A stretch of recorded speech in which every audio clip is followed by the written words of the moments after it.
Jorge Santos apresenta solidariedade aos judeus pelo massacre de Petersburg, nos Estados Unidos. Líder do PSV diz que armadores marítimos nacionais estão desalentados. Em Porto Novo, recuperação da barragem subterrânea vai permitir mobilizar 350 mil metros cúbicos por ano a partir de 2019. Em Angola, 25 anos de cadeia para quem transmitir VIH-Sida. Número de vítimas do desmoronamento de 2 prédios em França sobe para 5. Supremo Tribunal Europeu avalia se Brexit pode ser declarado unilateralmente.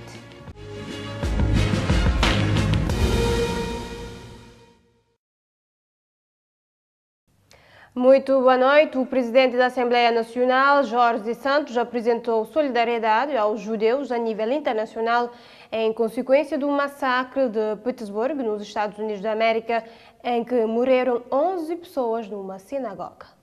Jorge Santos, que falava durante a cerimônia de rededicação dos cemitérios judaicos da Ponta do Sol e da Penha de França, recentemente requalificados, disse que apresentaram a solidariedade em consequência do ataque bárbaro, vil e terrorista que o povo judeu sofreu na cidade de Petersburg, nos Estados Unidos da América. Jorge Santos pediu um minuto de silêncio em memória das vítimas desse incidente, embora tenha referido que não sabe se é protocolarmente bom, mas que a homenagem foi feita. No passado 27 de outubro, um homem armado entrou numa sinagoga na cidade de Petersburg, na Pensilvânia, Estados Unidos, e abriu fogo, matando 11 pessoas e ferindo outras 6.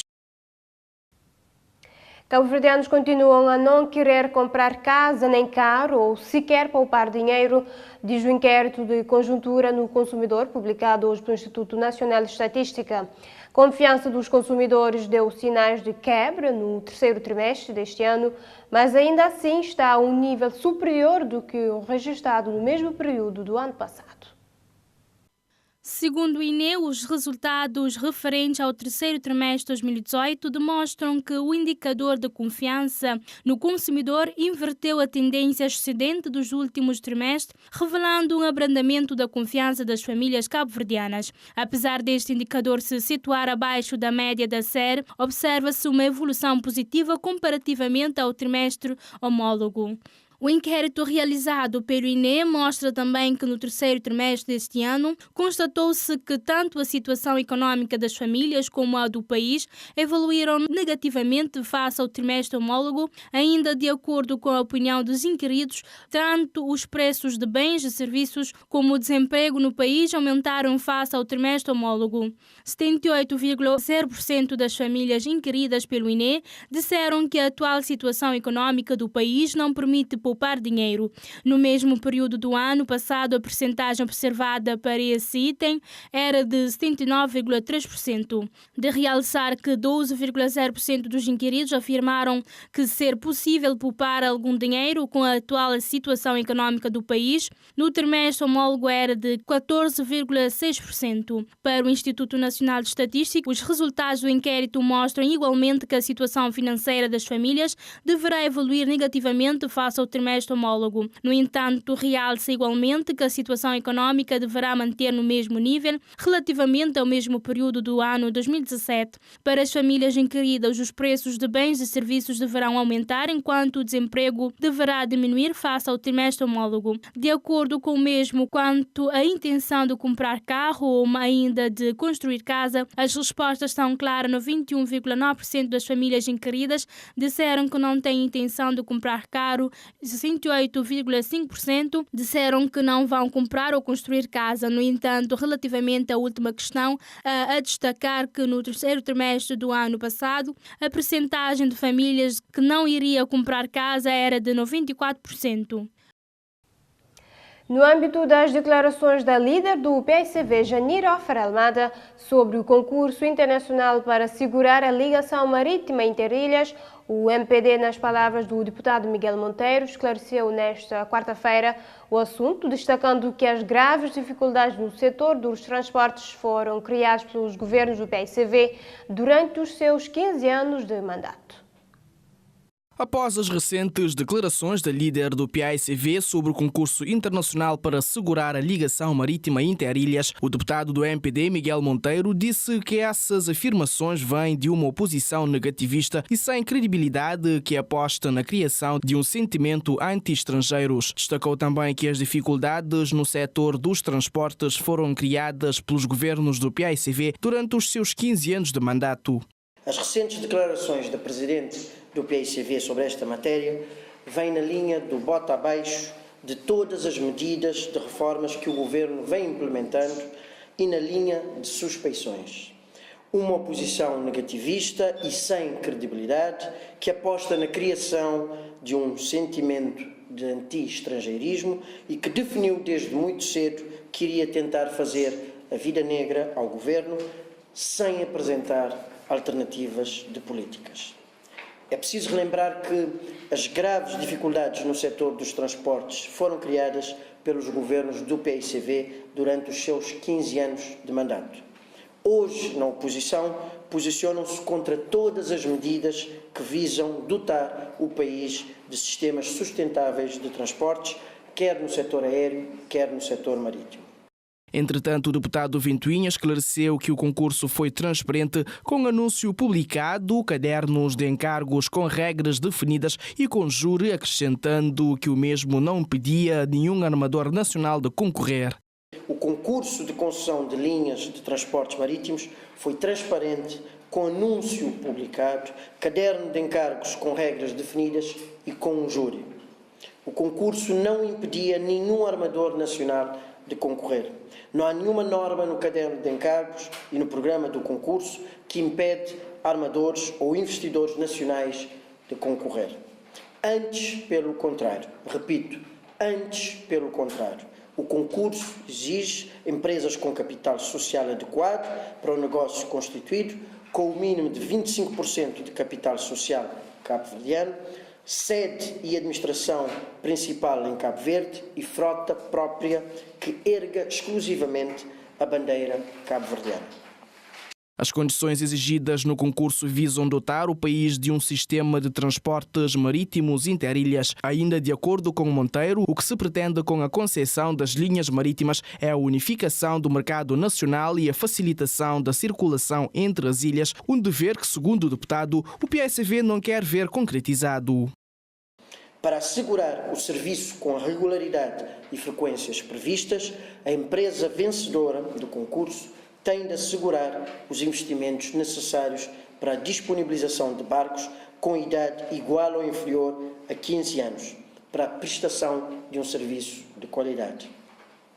O que se pretende com a concessão das linhas marítimas é a unificação do mercado nacional e a facilitação de circulação entre as ilhas. É isto que a líder do PAICV não quer ver concretizado. É isto e apenas isto que a líder do PAICV não quer ver concretizado. Quanto aos armadores nacionais, podem continuar a operar sem obrigação de serviço público, como fazem atualmente. As declarações sobre o concurso de concessão de linhas de transportes marítimos foram feitas pela líder do PAICV no âmbito da sua visita e encontro com os armadores em São Vicente. Nesta quinta-feira, 8, vai proferir uma conferência de imprensa para fazer o balanço da sua visita. A presidente do PAICV disse esta terça-feira no Medelo que encontrou a classe dos armadores marítimos desalentado por ter sido excluído do concurso de concessão das linhas interilhas.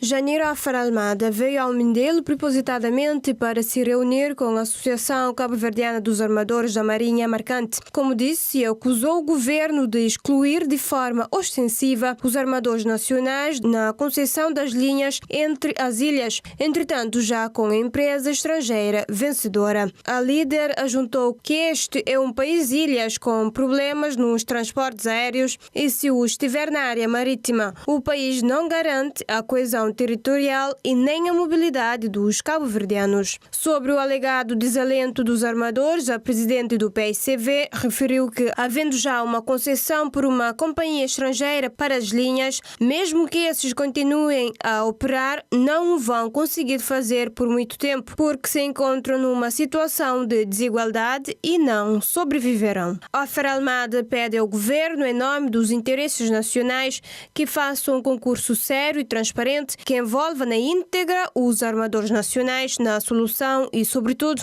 garanta que o setor não fique refém de interesses outros, como nos transportes aéreos. A mesma disse que o governo deve ter a humildade para reconhecer que não esteve bem até este momento neste processo, que deve fazer as correções, desenvolver os armadores nacionais e dotar o país de melhor resposta. Ajuntou, pois, mais vale corrigir um processo que foi mal iniciado do que ir com erro até o fim para os danos serem maiores depois. Na reunião que terminou no início da tarde de ontem no Mindelo, a líder do PICV fez-se acompanhar de 2 deputados nacionais eleitos por São Vicente e do coordenador local do partido e outros responsáveis partidários. O vice-primeiro-ministro e ministro das Finanças, Olavo Correia, participa de hoje, 7 a 9 de novembro, no African Investment Forum, que decorre em Johannesburgo, África do Sul. Um dos grandes objetivos desta deslocação é a assinatura do Compacto Luso, que, segundo o governo, traduz-se na abertura de mais uma importante porta de financiamento dos projetos lusófonos.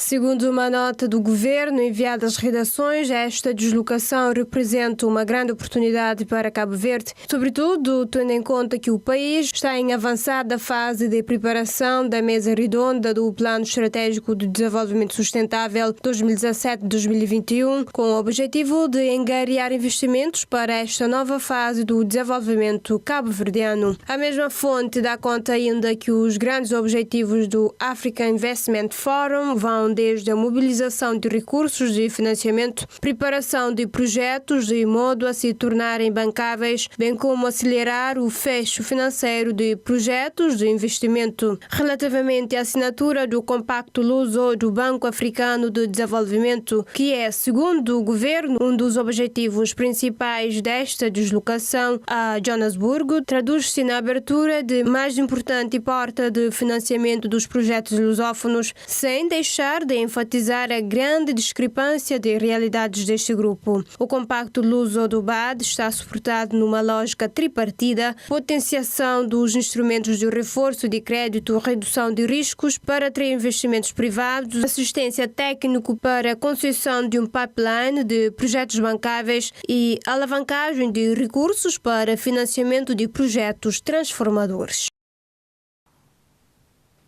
A recuperação da barragem subterrânea de Xande e Branquinho, no Porto Novo, Santo Antão, prevista para 2019, vai permitir aumentar a disponibilidade de água para a agricultura neste concelho, com mobilização de 350 mil metros cúbicos por ano.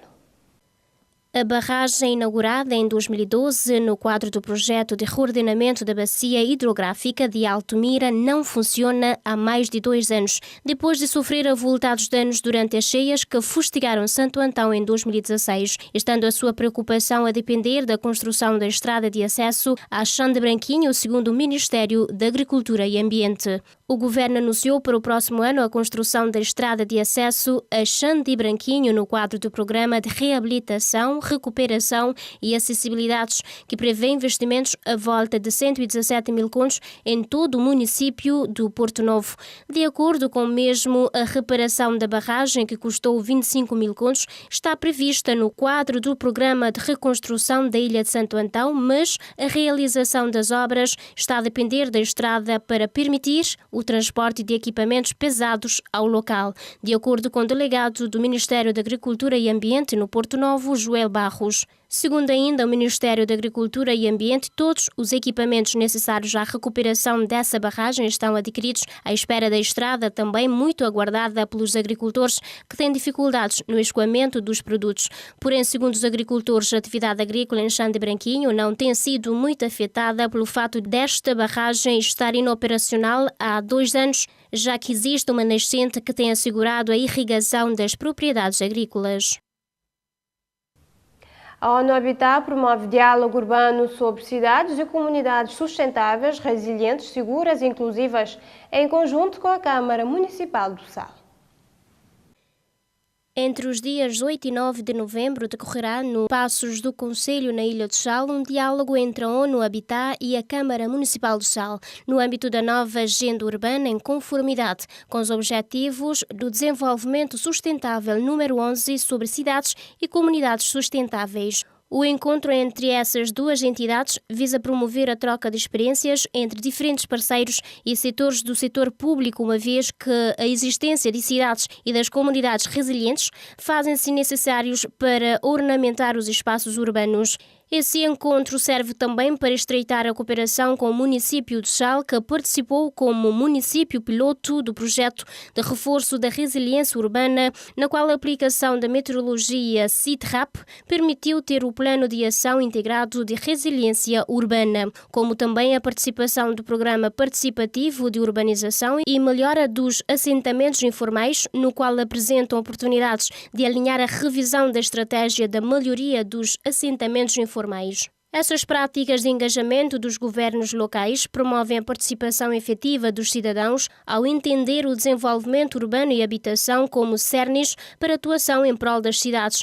A sessão de abertura terá lugar às 9h30 e será presidida pelo presidente da Câmara Municipal de Sal, Júlio Lopes, e da coordenadora residente da ONU Habitat, Janice Silva. Um dos herdeiros de Tavares Homem, em representação dos irmãos, encontra-se na cidade da Praia para desmistificar sobre a inexistência da família, proprietários de alguns terrenos na ilha de Santiago. António Manuel Tavares Homem, residente em Portugal, deslocou-se à cidade da Praia unicamente para demonstrar que a família Tavares Homem existe. É que, segundo diz, tem-se passado uma mensagem de que essa família não existe com propósitos específicos. Eu sou herdeiro dos Tavares Homem, do meu avô João de Deus Tavares Homem. Posteriormente, portanto, meu pai também já faleceu. O meu avô possuía muitos terrenos e, portanto, é nessa condição que eu estou cá para desmistificar certas afirmações que os usurpadores, ao longo de todo esse processo, têm dito que, portanto, a família Tavares Homem era um mito e que não existia. O mesmo conta que existem documentos falsos sobre a legitimidade da família para com as propriedades, mas garante que possuem documentos que confirmam que são herdeiros legítimos. Reitera ainda que o Tribunal da Praia os deu a posse das propriedades e do terreno. Esse terreno, há 3 anos, o Tribunal da Praia deu-nos a posse. Deu-nos a posse desses terrenos. Estava em contenda com os usurpadores. Os usurpadores, antes da decisão do juiz em nos dar a posse, tinham já iniciado a construção da base de um Instituto de Ciências Jurídicas, se não me engano. E devo referir que, neste momento, o facto de ganharmos a causa, não é? Temos documentos legais, apesar que os usurpadores, na altura, forjaram um documento que não tinha nada a ver com o terreno em si. Questionado quem seriam esses usurpadores da propriedade de terrenos, o mesmo responde. São pessoas que emergem, que não são funcionários públicos, são pessoas que têm uma certa influência na função pública, isso é óbvio. Eles emergem, como é que conseguem as informações. Isto acontece. Eles conseguem, de uma maneira ou outra, deslocar dentro dos serviços, porque para ver a alteração de uma matriz, digamos assim, de um prédio, eles têm que apoderar desse, por exemplo, isso em relação a outro prédio que nós temos, eles têm que apoderar para rasurar, para arrancar a folha, alguém teve acesso, por exemplo, não é? É de realçar que em Cabo Verde tem havido algumas polémicas que envolvem as vendas de terrenos e legitimidade dos donos, recorrendo à resolução através da Justiça. A candidata Dandira Veiga, natural da cidade da Praia, vai representar Cabo Verde no concurso Miss University África 2018, a ser realizada em Nigéria, englobando 54 países do continente africano. O concurso, segundo a candidata, traz o tema Beleza com Cérebro, privilegiando sobretudo a inteligência da mulher. Desta forma, o objetivo do mesmo é reunir jovens de 54 países da África com o intuito de promover as universidades, o diálogo e o estudo. O concurso de Miss University África rege sobre o dilema de Beauty with Brains, que significa beleza com cérebro. O concurso nem abrange desfile com biquíni, então vamos estar sempre a debater, eles vão apreciar mais a inteligência da mulher neste concurso. O objetivo é reunir jovens universitários da África inteira, com o objetivo de promover o diálogo, promover a escola, promover o estudo, assim inspirando os jovens a prosseguir isso.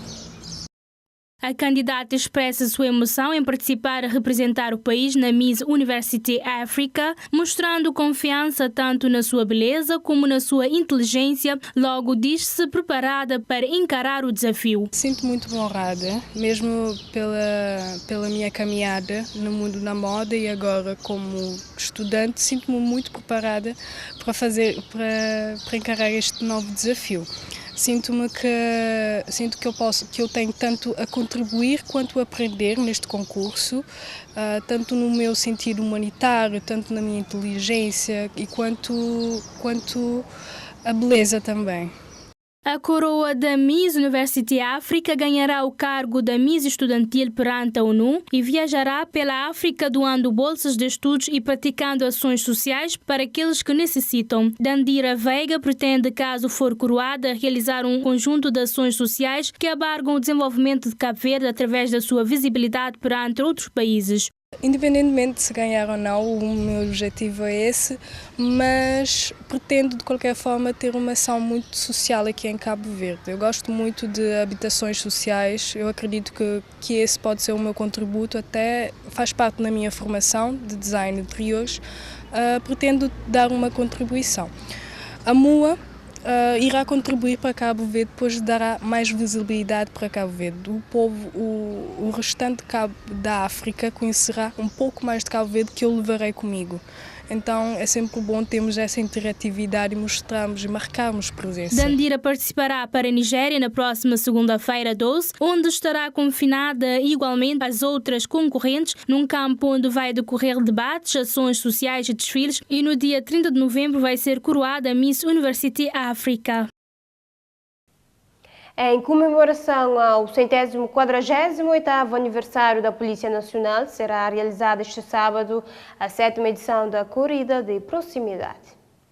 A corrida envolve melhores atletas residentes, envolvendo a parte competitiva, prova para cadeirantes e prova entre entidades escolares, com passagem por diferentes bairros da capital. O ponto de partida e a meta de chegada é no Largo do Estado da Várzea e a distância a ser percorrida é de 8 km.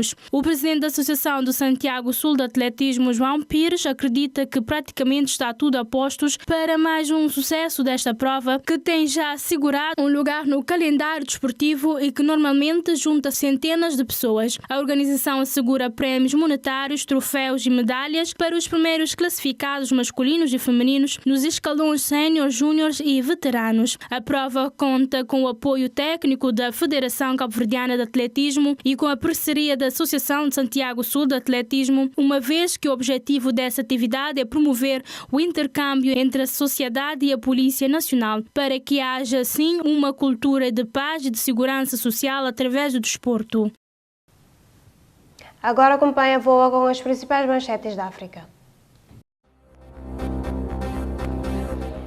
Madagascar realizou a primeira volta das presidenciais, uma corrida que deverá definir o curso desta nação insular que se debate com a corrupção e a pobreza. Camarões, responsável da Igreja Presbiteriana, anuncia a libertação de 79 estudantes raptados da sua escola juntamente com a diretora. Gabão está a provocar preocupação e alimentar rumores a falta de informação sobre a saúde do presidente Ali Bongo, 59 anos, hospitalizado há 2 semanas em Riad. Sudão do Sul, na cidade do Oeste, estão em curso preparativos para enfrentar a potencial chegada do ébola do vizinho Congo Democrático. A França, presidente Emmanuel Macron e o seu homólogo maliano, Ibrahim Boubacar Keïta, participam em cerimónia em Reims para recordar tropas africanas que lutaram em França na Primeira Guerra Mundial.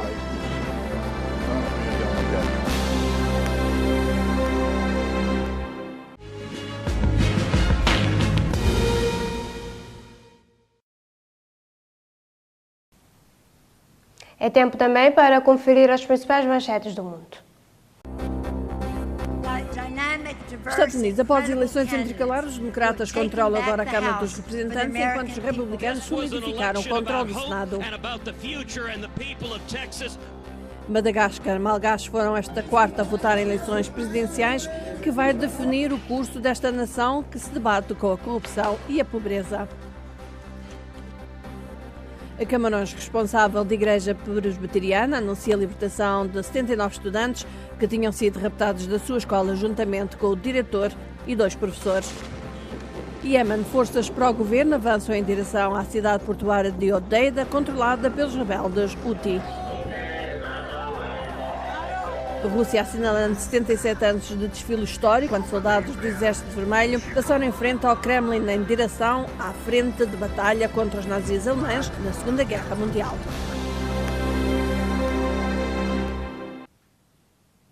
Atualidade internacional. Em Angola, os deputados propõem o aumento da moldura penal para a transmissão deliberada do VIH-Sida e de outras doenças sexualmente transmissíveis. Os deputados solicitaram o agravamento da pena de prisão de 10 a 25 anos para equiparar ao crime de homicídio. A posição foi defendida nesta terça-feira no Parlamento durante um encontro entre os representantes do Executivo e os parlamentares. O Executivo propõe na nova proposta do Código Penal que a transmissão dolosa das doenças sexualmente transmissíveis que têm cura é punível com a pena de prisão até 2 anos. Nomeadamente a hepatite e o VIH, a pena é de 5 a 10 anos. No entanto, as deputadas Odete Tavares e Maria Augusta defenderam uma moldura penal de 10 a 15 anos contra a pessoa que conscientemente contaminar outra. A deputada Yolanda Brígida dos Santos reforçou a posição, afirmando que a pena proposta pelo Executivo é muito branda e sugeriu que, se fosse ao extremo e a moldura penal devia basear-se no homicídio qualificado. De 6 a 10 anos é muito pouco, a pena deve ir de 10 a 25 anos, defendeu. A secretária de Estado para os Direitos Humanos, Ana Celeste Januário, esclareceu que não é possível equiparar este crime, transmissão dolosa de doenças, ao de homicídio, porque a pessoa não morreu. Vai contrair a doença, mas está em vida. Então, não se pode comparar uma penalização tão grave como a do homicídio, disse. Ana Celeste afirmou que o Executivo pretende manter a moldura penal, agravando apenas o contagioso de doença grave.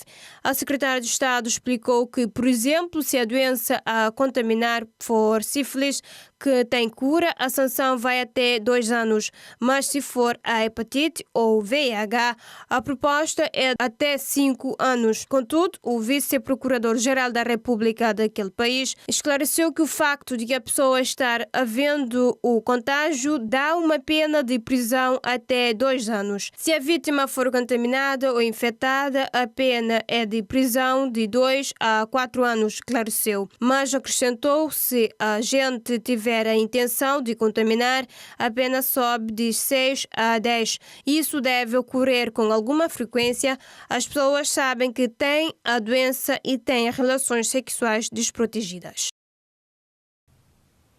Moscou assinalou o 77º aniversário da parada militar mais famosa da Segunda Guerra Mundial. A 7 de novembro de 1941, na Praça Vermelha, o regime soviético assinalou o 24º aniversário da Revolução Bolchevique, numa altura em que o exército nazi já estava às portas da capital russa. Os soldados foram diretamente da praça para a linha da frente.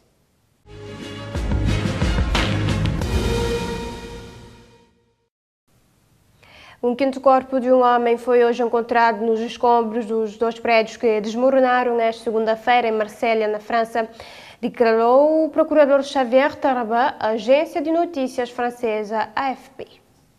Na terça-feira, os corpos de 2 homens e uma mulher foram encontrados pelas equipas de resgate nos destroços dos 2 prédios que se localizam no bairro muito popular de Noëllis, no centro de Marselha. As equipas de resgate continuam a tentar encontrar sobreviventes sobre os escombros. No total, segundo as autoridades francesas, entre 5 e 8 pessoas poderiam ter ficado soterradas. O colapso dos 2 prédios ocorreu por volta das 9h30 locais de segunda-feira. Pelo menos 2 pessoas ficaram feridas na sequência do desabamento. 120 polícias, 80 bombeiros e cães pesteiros participaram no esforço de resgate, tendo trabalhado durante a noite nos escombros, disse o ministro do Interior francês. Esta terça-feira, ao chegar ao local do desabamento, um dos 2 edifícios estava aparentemente desocupada e no outro havia apartamentos ocupados. Não está ainda claro quais foram os motivos do desabamento ou quantas pessoas habitavam os prédios.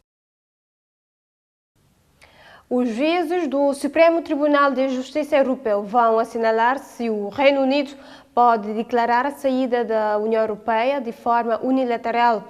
A sessão está marcada para 27 de novembro.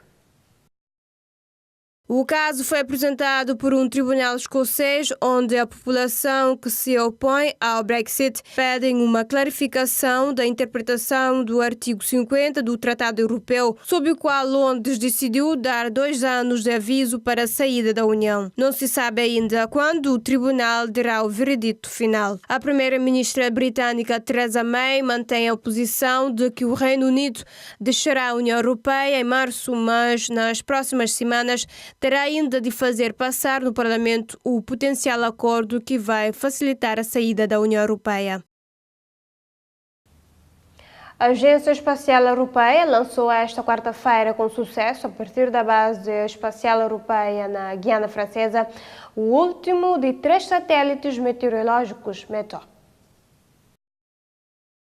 O lançamento desta nova geração de satélites meteorológicos, que pretende melhorar substancialmente a qualidade das previsões, deslocou às 0h47, hora de Lisboa. O METOP-C vai juntar-se assim aos seus 2 predecessores, o METOP-A, lançado em 2006, e o METOP-B, em 2012. O funcionamento destes satélites é gerido pela Organização Europeia para a Exploração dos Satélites Meteorológicos, que fará o processamento e a distribuição dos dados a serem usados nas previsões do estado do tempo. O prazo de vida útil de cada METOP era esperado cerca de 5 anos e estava planeado serem substituídos, mas os 2 primeiros satélites continuam a funcionar sem problemas, muito além das previsões, sendo que as operações dos 3 satélites continuarão a ser mantidas em paralelo. O lançamento sequencial de satélites garante observações contínuas de que uma série de variáveis atmosféricas, como temperatura, umidade, gases, traços, ozono e velocidade do vento sobre o oceano, dados usados para previsões numéricas, explicou a ESA em comunicado. O METOP-A e o METOP-B permitiram reduzir em 27% o erro das previsões meteorológicas diárias, segundo estudos citados pela ESA. Portugal faz parte da EUMETSAT através do Instituto Português do Mar e da Atmosfera.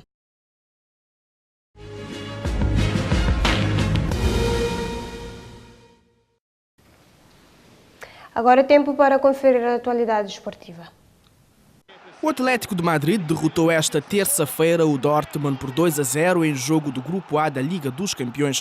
Os colchoneros inauguraram o marcador na primeira parte com o golo do Saúl e depois, na etapa complementar, fizeram um segundo numa jogada iniciada por Gelson Martins, que entrou nos segundos 45 minutos e que foi finalizada pelo francês Antoine Griezmann. Ainda no mesmo grupo, o Mónaco prossegue em crise e agora foi goleado em casa frente ao Clube Bruges por 4-0 em jogo do Grupo A da fase de grupos da Liga dos Campeões. O início do jogo foi terrível para os gauleses, porque aos 17 minutos já perdiam por 2 golos de diferença, com Van Aken a bizar. Para piorar, aos 24 minutos o clube francês sofreu o terceiro através de Wesley. A 5 minutos do fim do desafio, o clube Bruges fechou a goleada com a finalização de Vormer.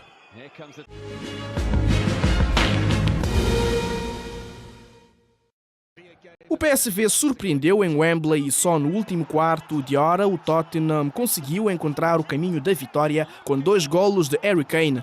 Igualados na classificação à entrada para este jogo, ambos com apenas 1 ponto, a equipa holandesa abriu o marcador logo aos 2 minutos por Luke de Jong. O Tottenham assumiu as despesas, mas só na parte final protagonizaria a reviravolta. O inevitável Harry Kane foi mais uma vez o herói. Os ingleses, que passam a somar 4 pontos, ganham alento na luta pelos oitavos de final contra Inter Milão com 7 pontos e Barcelona com 10. O PSV fica preso da eliminação por apenas 1 ponto.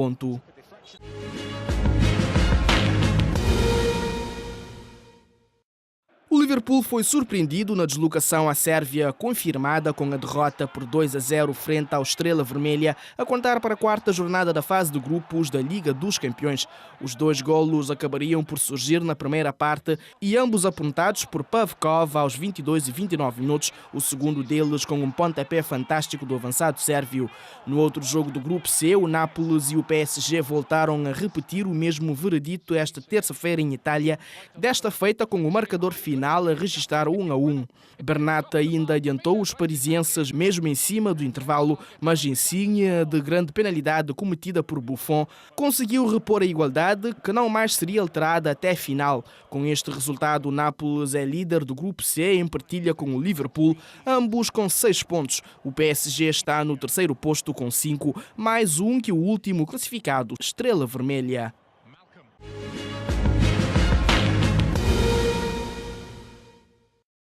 CJ McCollum esteve em destaque na vitória dos Blazers sobre os Bucks. Marcou 40 pontos, 19 dos quais no terceiro período, e deu espetáculo, levantou o estádio quando, após mudança de direção, deitou um adversário e concretizou mais um lançamento de campo. 17 marcados em 26 tentados. Foi a 8ª vitória para a formação de Portland em 11 jogos já disputados na fase regular, registro que vale o 3º lugar na Conferência Este, atrás de Golden State Warriors e Denver Nuggets. Já os Bucks sofreram a 2ª derrota da época, mas seguem na perseguição aos Toronto Raptors na liderança da Conferência Este. É com o desporto que fechamos o nosso jornal, mas antes vamos rever os títulos. Jorge Santos apresenta solidariedade aos judeus pelo massacre de Petersburg, nos Estados Unidos. Líder do PSV diz que armadores marítimos nacionais estão desalentados. Em Porto Novo, recuperação da barragem subterrânea vai permitir mobilizar 350 mil metros cúbicos por ano a partir de 2019. Em Angola, 25 anos de cadeia para quem transmitir VIH-Sida. Número de vítimas do desmoronamento de 2 prédios em França sobe para 5. Supremo Tribunal Europeu avalia se Brexit pode ser declarado unilateralmente. Por hoje é tudo. Obrigado pela sua atenção e preferência. Boa noite. Até amanhã.